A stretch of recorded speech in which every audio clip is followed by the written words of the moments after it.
If you ask, you can ask. If you want to ask any question, if you want to ask any question, you can ask. इसमें देख के भी कुछ पूछ सकते हो आप. हाँ भाई, आप या वो कोई क्वेश्चन पूछना चाहो इसमें.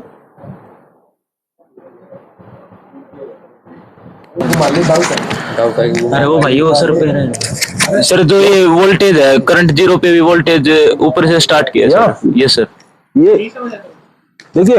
हाँ, this is the BH curve. ये E का formula. This is for the E, this is for the V and E is equal to B. If you take this as a small, so B is equal to E. तो एक equation number 1, equation number 2, E is equal to K5 और you can say B is equal to, देखिए there are two equation.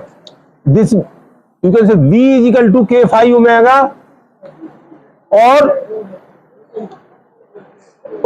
B is equal to IF RF. तो actual में जब दोनों का intersection V होगा कौन सा वोल्टेज, जब दोनों का इंटरसेक्शन पॉइंट ऑफ इंटरसेक्शन होगा, that will be actual voltage here. That will be actual voltage, means this is the voltage, but here this is because of the residual flux. जब when there is no current into the field, when there is no current in the field, even then there is a residual flux. हमेशा जब आप field current zero कर देंगे, zero करना हो तो if you make the current negative, देखिए इसमें BH curve, if you make the current negative here, यहाँ पे करंट नेगेटिव है तब वोल्टेज जीरो होगा और तब फ्लक्स जीरो होगा. तो करंट नेगेटिव नहीं है. नॉर्मली हमने क्या करते हैं, जनरेटर स्टार्ट किया फिर बंद कर दिया. करंट नेगेटिव का तो कोई चांस होता नहीं है. So always there is a residual flux. Residual flux से फिर धीमे धीमे बिल्डअप होता है. पहले कुछ वोल्टेज होगा, वोल्टेज की वजह से there is a difference between the B and this. इन दोनों में जो डिफरेंस होगा उसकी वजह से करंट जनरेट होगा.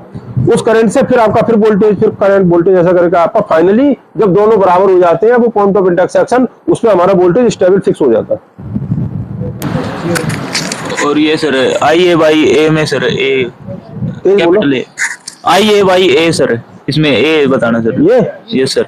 हाँ देखिए, when we yes please listen, say this is the IA current, this is the IA current.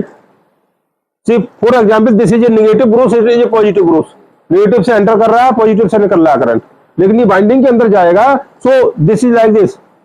If you remember, हमने इस तरह बाइंडिंग, ये बाइंडिंग होता है.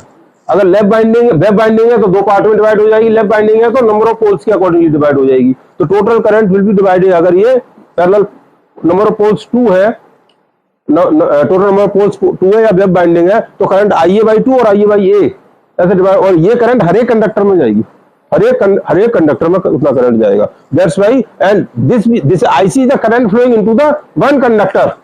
Okay, this is the current flowing into one conductor.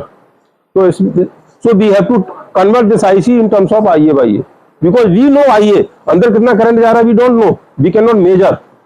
So only the voltage, armature voltage we know, that is the current going from outside. है? चल तेज बोलो. Yes please. Critical resistance, यहाँ से देखो आपको पता लग रहा है.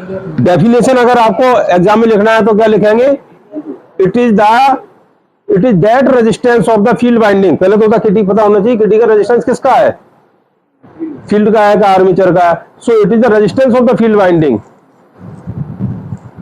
ओके, अबव विच, अगर रेजिस्टेंस उससे ज्यादा है, फील्ड वाइंडिंग के रेजिस्टेंस उससे ज्यादा है, then generator fails to excite.